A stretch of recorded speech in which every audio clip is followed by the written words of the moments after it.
The forest was quiet except for the soft crunch of leaves under Kira Mason's boots. She walked with purpose, following the trail of broken branches and scorched earth. People in town had called about strange lights in the sky last night. As the local forest ranger, it was her job to check it out. Probably just kids playing with fireworks again, Kira muttered to herself. She adjusted her backpack and pushed a low branch out of her way. The morning sun filtered through the tall pine trees. Birds sang their morning songs, and a light breeze rustled the leaves.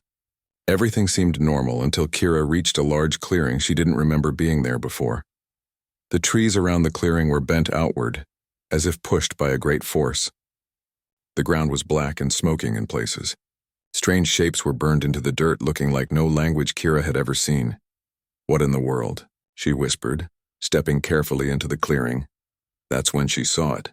No, not it. Her. In the center of the clearing lay a woman. At least she looked somewhat like a woman. Her skin was unlike anything Kira had ever seen, almost see-through with what looked like tiny stars moving beneath the surface.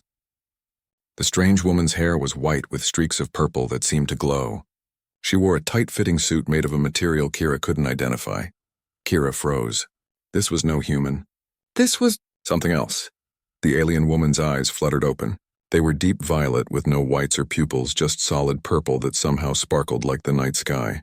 She made a sound, a high musical tone that hurt Kira's ears. Kira took a step back, her hand instinctively moving to the radio on her belt. Who should she even call about this? The police, the army, scientists? The alien woman tried to move but fell back with a pained cry. That's when Kira noticed the silver liquid pooling beneath her. Blood. The alien was hurt. There were markings carved into the alien's skin. Not random cuts from a crash, but careful patterns that reminded Kira of the symbols burned into the ground. Around the alien's wrists were raw marks as if she'd been tied up. With a shock, Kira realized what she was seeing. This wasn't just a crash. Someone or something had done this to her. Left her here. Like a sacrifice. The alien woman spotted Kira and her eyes widened in fear. She tried to crawl away, leaving a trail of silver blood on the charred ground. Instead of approaching, Kira slowly sat down on the ground, keeping her distance. She remembered her training for encountering injured wild animals. No sudden movements, no threatening postures. Just calm presence. "I won't hurt you," Kira said softly, knowing the alien probably couldn't understand her words. But maybe she would understand the tone. For several minutes, they stayed like that. The alien watching Kira with scared but curious eyes. Kira sitting calmly, occasionally humming a gentle tune her grandmother used to sing. Slowly, the fear in the alien's eyes began to fade. She stopped trying to move away. Kira carefully opened her backpack and took out her water bottle.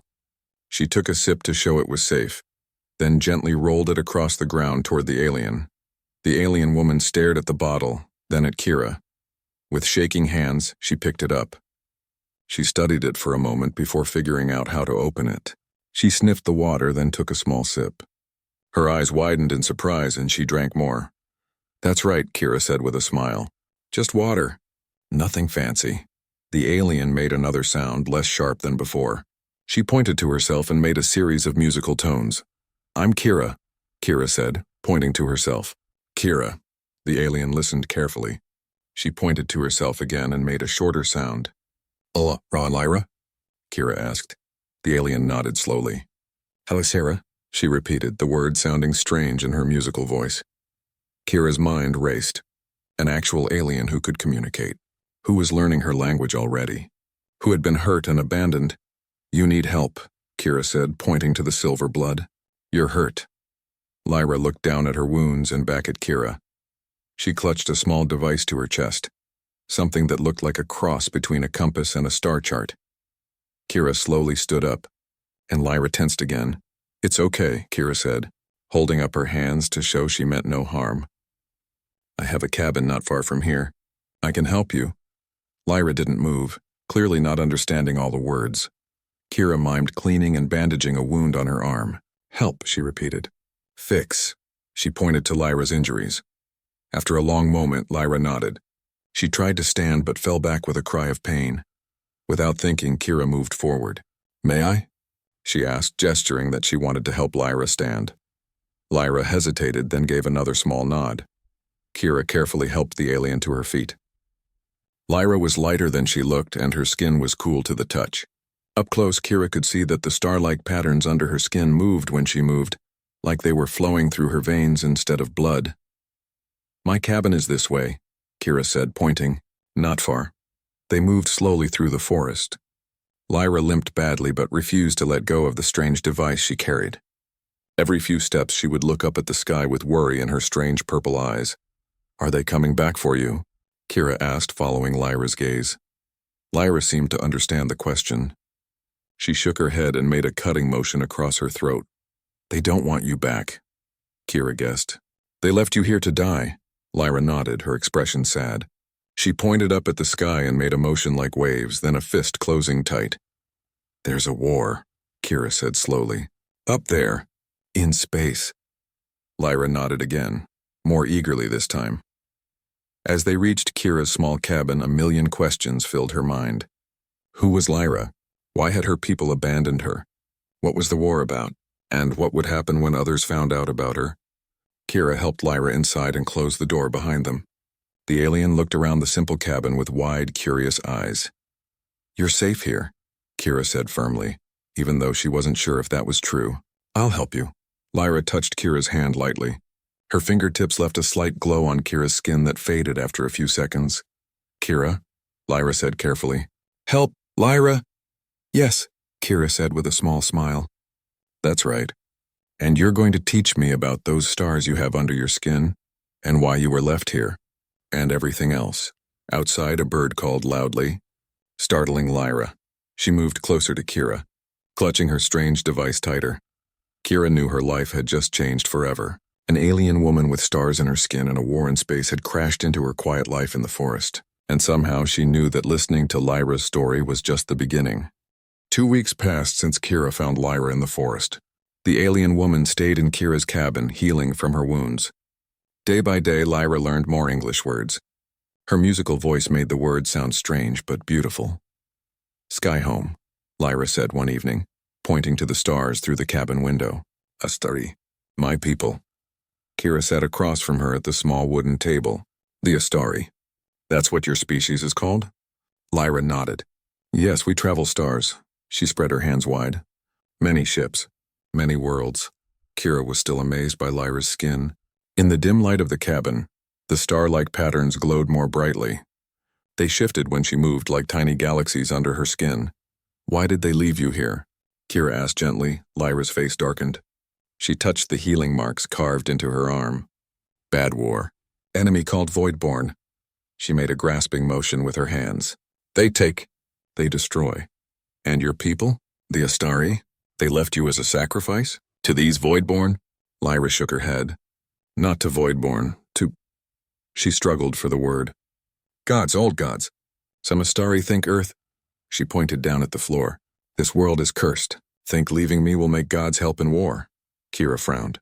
"That's terrible. They left you to die because of some superstition." "I was..." Lyra pointed to the strange device she kept with her always. "Navigator. But I said war plan wrong. Said old ways not work. They called me heretic." Kira moved closer to look at the device. It showed tiny points of light that moved slowly like a map of stars. "This shows your home?" she asked. "Yes, and Voidborn ships." Lyra's finger traced a pattern on the device. "They come closer, soon." A chill ran down Kira's spine. "To Earth? Maybe if they follow me." Outside, a twig snapped. Both women froze. Kira moved to the window and peeked through the curtains. Nothing but darkness, probably just a deer, she said, but she didn't believe it. Twice this week she had seen strange men in suits near the edge of the forest. Government types. Lyra stood, moving with more strength than before. Her wounds were almost healed. She went to Kira's side and looked out the window too. "Your people come for me?" she asked. "I hope not," Kira said, "but we should be ready to leave just in case." Lyra touched Kira's arm. Her fingers left a brief glow on Kira's skin. "Why help me?" "Your world in danger because of me." Kira thought about it. "Because it was the right thing to do. You needed help and..." She smiled slightly. "I've always wondered if we were alone in the universe. Turns out we're not." "Not alone," Lyra agreed. "Many life. Many worlds." That night, Lyra showed Kira how the Astari navigated space. Her skin didn't just look like stars, it could sense the radiation from real stars. The patterns under her skin shifted in response to stellar bodies like a living compass. Our ships, Lyra explained. Not built. Grown. Grown? Like plants? Yes, living ships, She made a gesture like something pulsing. Connect to us. Through skin. Kira tried to imagine it. So your ships are alive? And you're connected to them? Yes, Voidborn want our ships. Want to use. Bad purpose. The next morning, Kira woke to the sound of helicopter blades. She jumped out of bed and ran to the window. A black helicopter circled above the forest, too close to be a coincidence. Lyra, we need to go, now. The alien was already up, clutching her star map device. They find us? Yes, grab what you need. Kira stuffed some clothes, food, and first aid supplies into her backpack. She added her savings, just over $1,000 in cash. She grabbed her truck keys and motioned for Lyra to follow her to the back door. My truck is behind the cabin. We need to reach it without being seen. They slipped out the back door and crouched low, moving through the trees. The helicopter noise grew louder, now joined by the sound of vehicles on the dirt road. Where we go? Lyra asked, her voice barely audible over the noise. I have a friend, Olivia. She lives far from here and she's smart, a scientist. She might be able to help us understand your map better. They reached Kira's old truck. It wasn't much to look at, but it was reliable. They got in and Kira started the engine. Stay down, she told Lyra as they drove away from the cabin. There's a blanket behind the seat. Cover yourself. Lyra did as she was told, hiding under the old blanket. Her eyes, visible in the rearview mirror, glowed with fear and trust. As they drove down the back road, a black SUV appeared ahead, blocking their path. Men in dark suits stood beside it. Hold on, Kira said, turning the wheel sharply. The truck bounced off the road and into the trees. What happened? Lyra asked from under the blanket. Government agents. They must have detected your arrival somehow.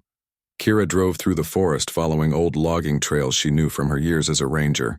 The truck bounced and jolted over the rough ground. Behind them, she could hear engines as the SUVs tried to follow. Why they want me? Lyra asked. You're proof of alien life. They'll want your technology, your knowledge. Kira gripped the wheel tighter, and they won't ask nicely. They reached a wider trail and Kira sped up. She had to get to the highway. From there, it would be a 6-hour drive to Olivia's place. Your world, not united? Lyra asked, confused. No, many countries, many governments, and even within them, different groups with different goals. Lyra's expression showed she understood this concept all too well. Like Astari, some want peace, some want old ways. They reached the highway and merged with the traffic. Kira checked the mirrors constantly, looking for any sign of pursuit. The device you carry, Kira said. Can it send signals? To your people? Yes, but need power. More than here. Olivia might be able to help with that too. She works with advanced communications equipment. As they drove through the mountains, Lyra looked out at the landscape with wonder. Beautiful world, she said softly. Worth protecting, Kira agreed, from Voidborn. From all who destroy. Kira glanced at her alien companion. Are there others? Other Astari who think like you? Who don't believe Earth is cursed? Yes, resistance, fighting Voidborn. Fighting old ways. Lyra touched the star map. If I send signal, they may come. And if they come? What then? Lyra looked directly at Kira, her purple eyes serious. Then we fight, together, human and Astari, against Voidborn. Kira nodded, her hands steady on the wheel as they drove toward an uncertain future. The war among the stars was coming to Earth, whether they were ready or not. 6 months had passed since Kira found Lyra in the forest. Now they lived in an old mining facility, hidden deep in the mountains. The place had been abandoned years ago, but Olivia Winters had turned it into a secret base. Olivia was not what Kira had expected. Tall and serious, with short gray hair and sharp eyes, she had left her job at a government lab because of ethical concerns. When Kira showed up with an alien in her truck, Olivia had simply nodded and said, I've been waiting for this day. Their group had grown. Finn Donovan joined them a month later. The young man with wild red hair and a talent for fixing things had been Olivia's student. He could make anything work, even with limited tools. Now he was trying to boost the power of Lyra's star map device. I think I've got it, Finn said, connecting wires to the alien technology. If we use the old generator and these solar panels, we might get enough juice to send a signal to space. Paige Sutton watched from across the room. The former intelligence officer had found them 3 months ago. At first, Kira didn't trust her. But Paige had brought valuable information and contacts. She knew how the government worked and how to stay hidden.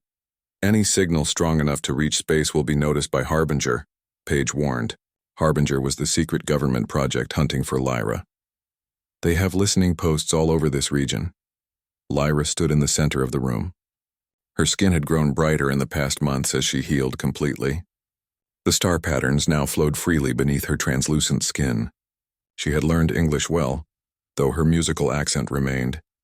"We must take the risk," Lyra said.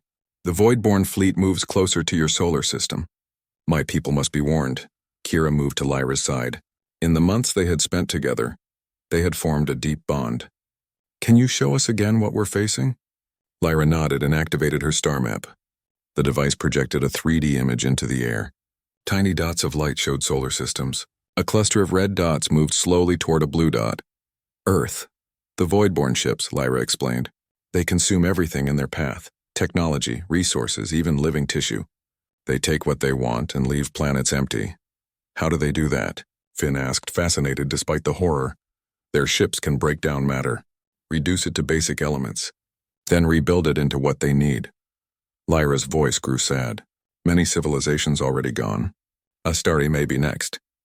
Olivia studied the map with scientific precision. "The way they travel? It doesn't match any physics I understand." "Voidborn use space differently," Lyra said. "They bend it, fold it." "And the Astari?" Kira asked. "How do your ships travel?"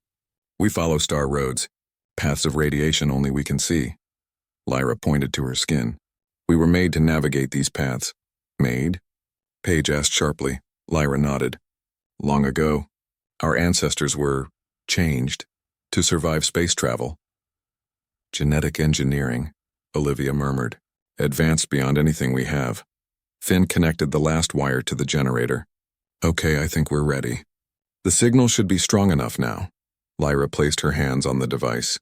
The patterns under her skin began to move faster, aligning with the star map. "I will call to any Astari ships nearby, warning about Voidborn, asking for help. And telling them Earth is not cursed," Kira added with a small smile. "Yes, that humans can be trusted." "Some humans?" Lyra corrected, looking at their small group. Finn started the generator. It hummed loudly, powering up the alien device.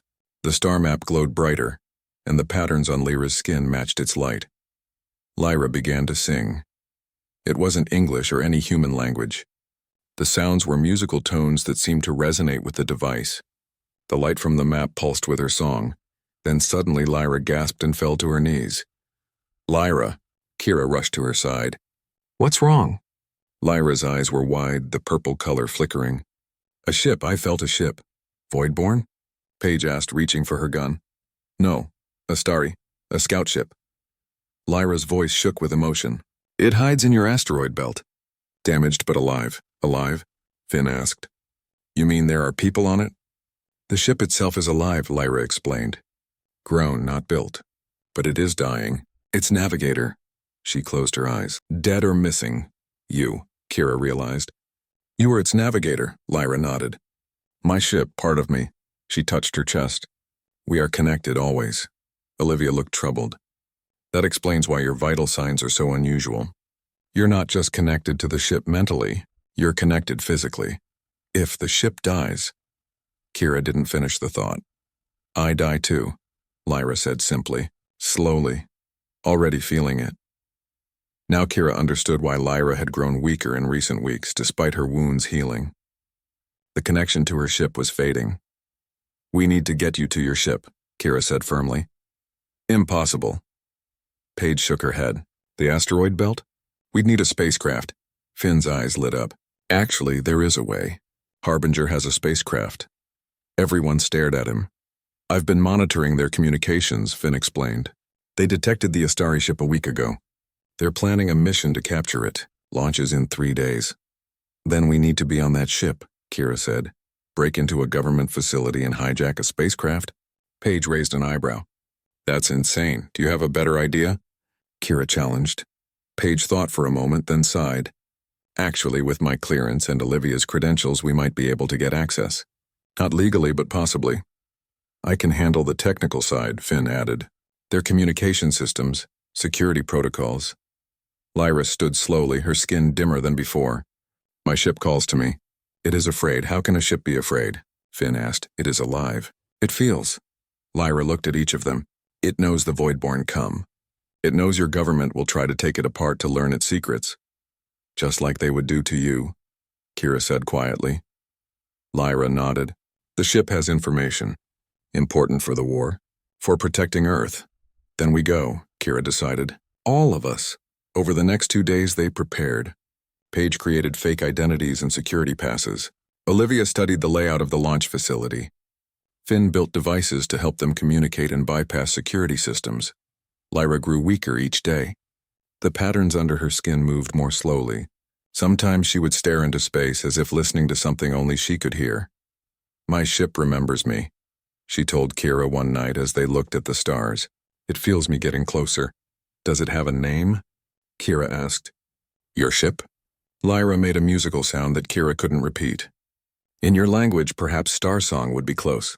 Star Song, Kira repeated. It's beautiful. It was grown for me, Lyra said. When I was young. We grew together. Learned together. Traveled the star roads together. Her voice caught, until the religious leaders decided I was dangerous. A heretic. They took me from Star Song, left me here to die. Kira took Lyra's cool hand in hers. We'll get you back to Star Song. I promise. Lyra's purple eyes held Kira's gaze. If we succeed, you must know the truth. The Voidborn follow Star Song's trail. They come to Earth because of me. It's not your fault, Kira said firmly. When Voidborn come, Earth will need help. Starry help. Lyra squeezed Kira's hand. I will call them. If they listen. The day before their mission, Paige returned from town with troubling news. Harbinger moved up the launch. They're going tomorrow at dawn. Why? Olivia asked. The Astari ship is losing power. They're afraid it will drift away or die before they can reach it. Lyra swayed on her feet. Star Song fades. We must hurry. Then we move tonight, Kira said. We get to the facility, find a way onto that spacecraft, and save Lyra's ship. Finn looked up from his equipment. And if we do that, we might just save Earth too. As night fell, they loaded their gear into Paige's black SUV. The road to the launch facility would take 3 hours. 3 hours to prepare for the most important mission of their lives. Lyra looked back at the mining facility that had been their home. Earth is beautiful, she said softly. Worth saving. Yes, Kira agreed. And so are you. The Harbinger launch facility stood in the desert, surrounded by high fences and guard towers. In the pre-dawn darkness, spotlights swept the perimeter. The spacecraft waited on the launch pad, sleek and black, designed for stealth more than speed. That's our ride, Paige whispered as they watched from a ridge half a mile away. Harbinger's prized possession. The Nighthawk. Kira adjusted her binoculars. How do we get in? With these. Paige handed out security badges. Olivia's credentials got us these temporary passes. They'll work for the outer gates but not for the launch area. Finn checked his equipment bag. I can handle the electronic locks once we're inside. Lyra stood silently beside them. Her skin had grown so dim that she looked almost human in the darkness except for her violet eyes. Star Song is very weak now, she said. I feel it fading. We'll move fast, Kira promised. They drove down to the facility in Paige's SUV. At the security gate, Paige showed their badges. The guard checked a list and waved them through. Dr. Winters. The guard nodded to Olivia. Didn't know you were coming back. Special consult, Olivia said coolly. Last-minute request. Once past the gate, they parked near a maintenance building. Finn pulled out his tablet and connected it to a small device he had built. Accessing their security system, he muttered, fingers flying over the screen. We have 30 minutes before the real security team arrives for pre-launch checks. Which way to the spacecraft? Kira asked. Paige pointed to a large hangar. Through there. They'll be doing final preparations now.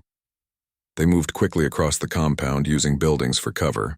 When they reached the hangar, Finn used his device to unlock the side door.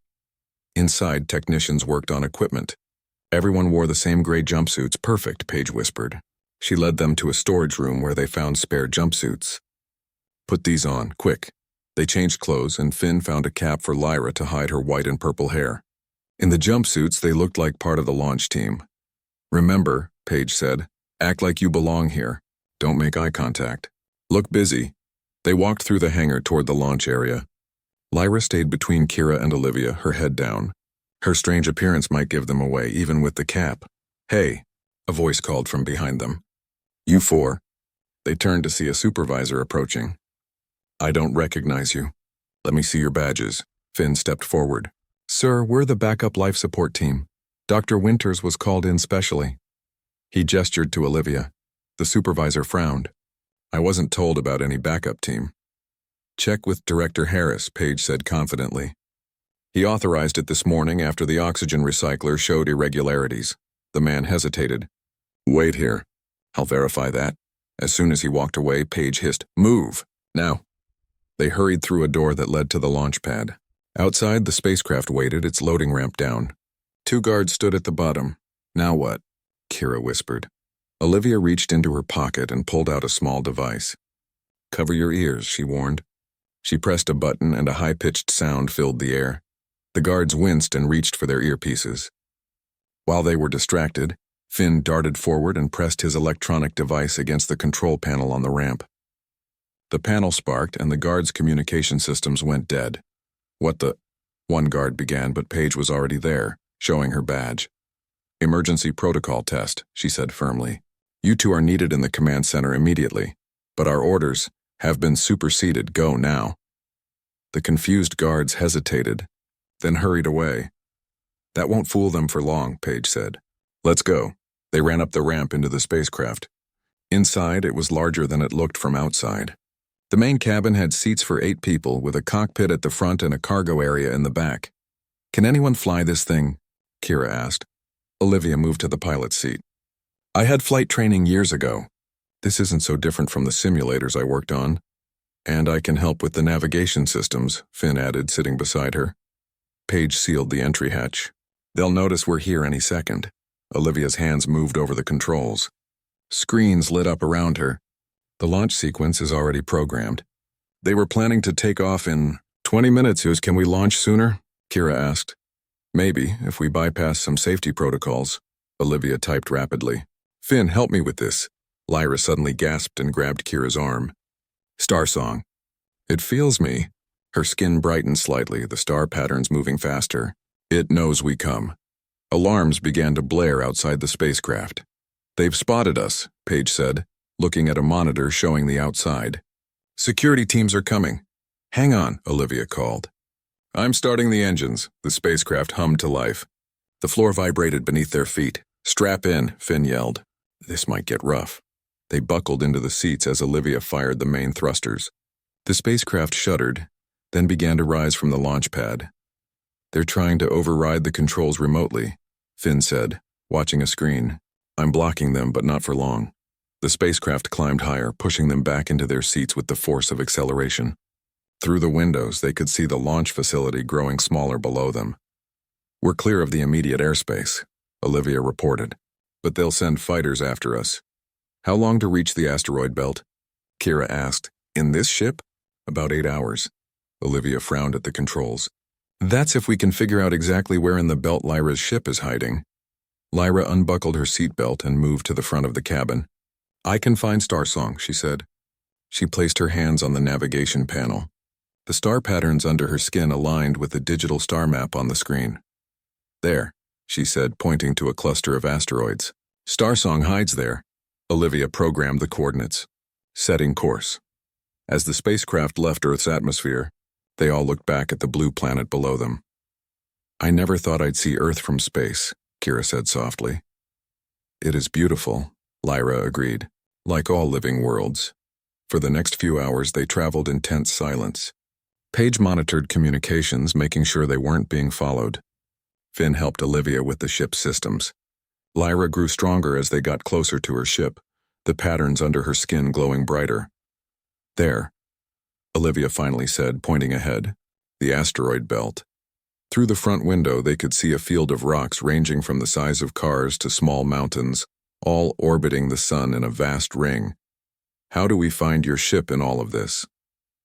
Kira asked. Lyra closed her eyes. "I can feel it. Closer now." She began to hum a strange melody. The star patterns under her skin pulsed with the sound. Look, Finn pointed to a large asteroid. Something's moving behind it. They watched as a shape emerged from behind the asteroid. It wasn't like any spacecraft they had ever seen. It looked more like a giant sea creature, with flowing organic lines and surfaces that rippled like water. Parts of it glowed with the same light as the patterns under Lyra's skin. Star Song, Lyra whispered, tears in her eyes. It's alive, Olivia said in awe. Actually alive. As they approached, they could see damage on one side of the living ship. A dark patch like a wound marred its beautiful surface. What happened to it? Kira asked. Voidborn attack, Lyra said sadly. Before I was taken. The religious leaders blamed me for the attack. Said I led the Voidborn to us. Can it be repaired? Finn asked. Yes, if I reconnect with it. Lyra touched her chest. Ship and navigator healed together. Olivia maneuvered their spacecraft alongside the living ship. How do we dock with it? I don't see any airlocks or docking ports. We don't need them, Lyra said. Starsong will open for me.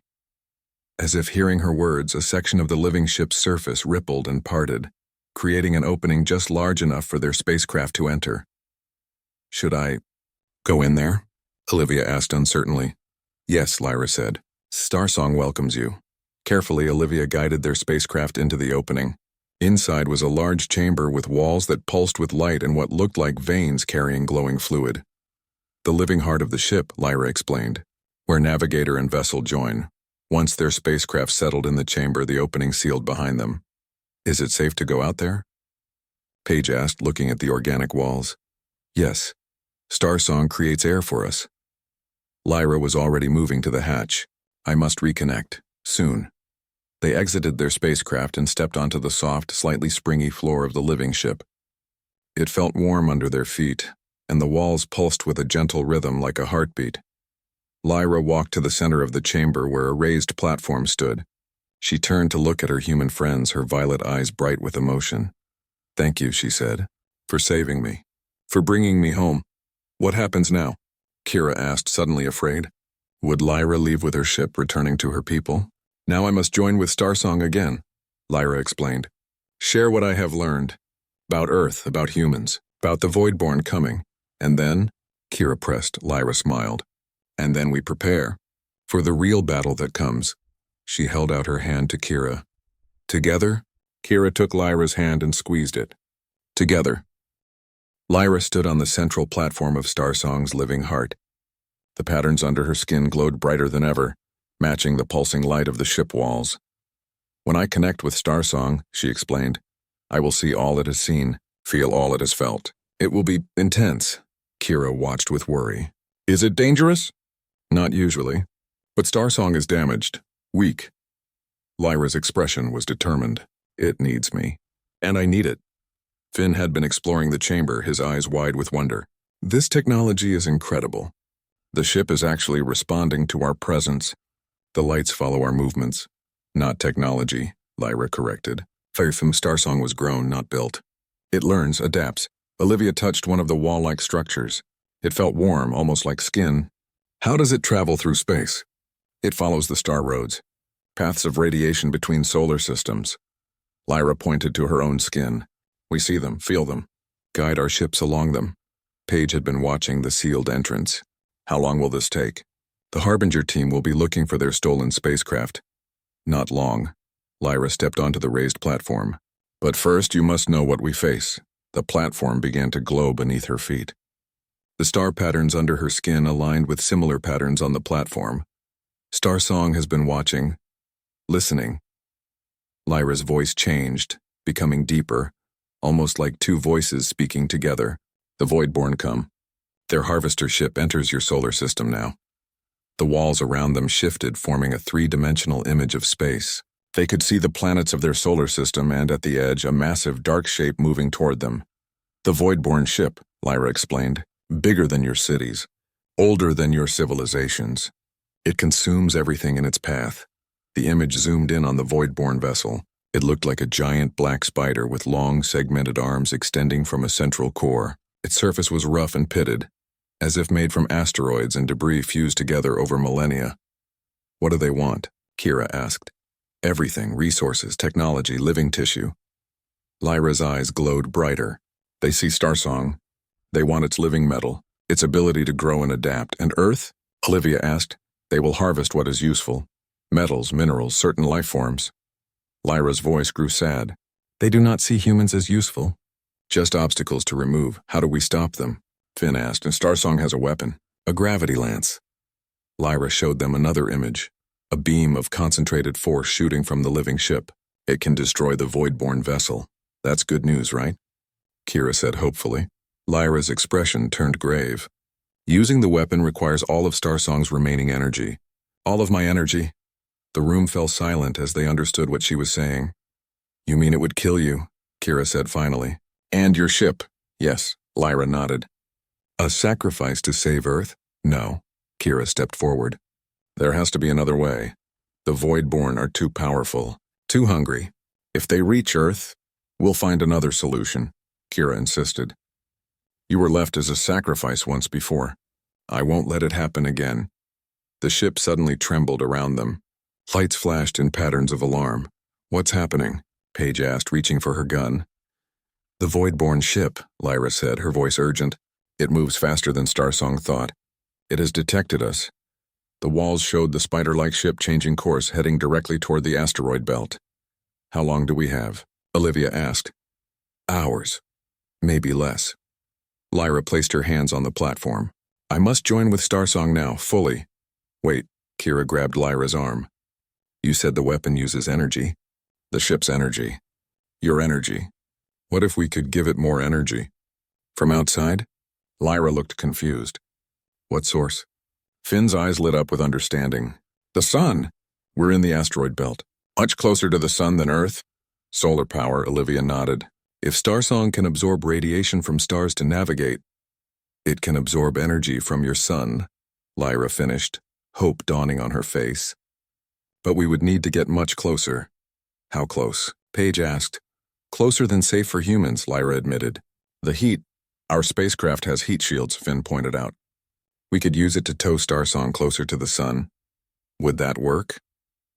Kira asked Lyra. Could your ship use solar energy to power the weapon without killing you? Lyra communed silently with her ship for a moment. Starsong says, and maybe. The connection has never been tried. But it is possible. Then we try it, Kira said firmly. We don't sacrifice anyone. They quickly formed a plan. Finn and Olivia would pilot the stolen spacecraft, using cables from its cargo hold to tow Starsong closer to the sun. Lyra would fully connect with her ship, guiding it to absorb the solar energy. Kira and Paige would stay aboard Starsong, helping Lyra maintain the connection. The Voidborn ship will detect our movement, Lyra warned. It will try to stop us. Then we'll have to be fast, Paige said, checking her weapon. And ready for anything. Lyra stepped onto the platform again. This time she let the connection form fully. The patterns under her skin seemed to flow out from her body. Merging with the patterns on the platform, her body arched backward, and she gasped as the full awareness of her ship flooded into her mind. When she spoke again, her voice had a resonant quality that filled the chamber. I am Starsong now. We are one. The walls of the chamber rippled and an opening appeared, leading to what looked like a control room. Go. Lyra Starsong said to Finn and Olivia. Prepare your vessel. We will open our outer hull for you. As they left, Kira moved closer to Lyra. Are you still you? Lyra smiled, her eyes now glowing the same color as the ship's interior. I am more than I was. Less than I will be. But yes, still Lyra. The ship shuddered again. The Voidborn approach faster, Lyra warned. They have detected our energy signature. On the walls, they could see the spider-like ship accelerating toward them, its long arms extending as if reaching for them. Finn's voice came through a communication channel that simply appeared in the air. We're ready. The cables are attached to the Harbinger craft. Opening outer hull, Lyra responded. The living ship trembled as a section of its body parted, revealing the stolen spacecraft now attached to Starsong with thick cables. Beginning tow? Olivia reported. This won't be fast or pretty. The combined vessels began to move, leaving the asteroid belt and heading toward the sun. On the wall displays, they could see the Voidborn ship adjusting course to follow them. It knows what we plan, Lyra said. It fears the gravity lance. As they moved closer to the sun, the temperature inside Starsong began to rise. The living walls pulsed faster, absorbing the increasing solar radiation. "Is it working?" Kira asked, wiping sweat from her forehead. "Yes." Lyra's voice was strained but excited. "Starsong drinks the sunlight. Grow stronger." The Voidborn ship was gaining on them. Now they could see details of its surface, a patchwork of different materials, some clearly taken from other spacecraft and structures. "It's harvested parts from hundreds of civilizations," Paige observed. "Like a junkyard predator." "Thousands," Lyra corrected. "It is very old, very hungry." As they drew even closer to the sun, the heat became almost unbearable. The walls of Starsong glowed with absorbed energy. "We can't go much closer," Olivia warned over the comm. "The Harbinger craft's shields are reaching their limits." "This is enough," Lyra said. Her body now seemed to float slightly above the platform, connected to it by strands of light. Preparing the gravity lance. The Voidborn ship was close enough now that they could see its harvesting arms extending toward them, bristling with cutting tools and grappling devices. "It's trying to capture us," Paige said. "Not for long," Lyra replied. Her voice echoed through the ship as she channeled the solar energy into Starsong's weapon systems. The front of the living ship began to glow, focusing energy into a single point. The walls around them showed the Voidborn vessel, now desperately trying to maneuver away as it sensed the weapon charging. "Firing," Lyra announced. A beam of concentrated gravitational force shot from Starsong, striking the Voidborn ship directly in its core. The effect was immediate and devastating. The spider-like vessel began to collapse inward, its arms crumpling as if being crushed by an invisible hand. "It's working," Kira cried, but then Lyra screamed. The connection between her and the platform flickered. "Too much power," she gasped. "Cannot control." Kira rushed to her side, instinctively grabbing Lyra's hand. The moment they touched, something extraordinary happened. The patterns under Lyra's skin flowed onto Kira's arm, creating a temporary bridge. The overwhelming energy found a new path flowing through Kira and back into the ship. "Keep the connection," Lyra urged. "Help me guide it." Kira held tight, feeling the strange energy flowing through her body. It didn't hurt. It felt like standing in a stream of warm light. Together they directed the gravity lance, holding it steady on the Voidborn ship's core. The alien vessel continued to implode, its harvested materials breaking apart and being pulled into a swirling vortex at its center. "It's creating a singularity," Olivia reported over the comm. "A temporary black hole." With a final flash of blinding light, the Voidborn ship collapsed completely. The singularity winked out of existence, leaving nothing but scattered debris. The gravity lance powered down. Lyra slumped on the platform, exhausted but alive. The connection between her and Kira faded, the star patterns returning fully to Lyra's skin.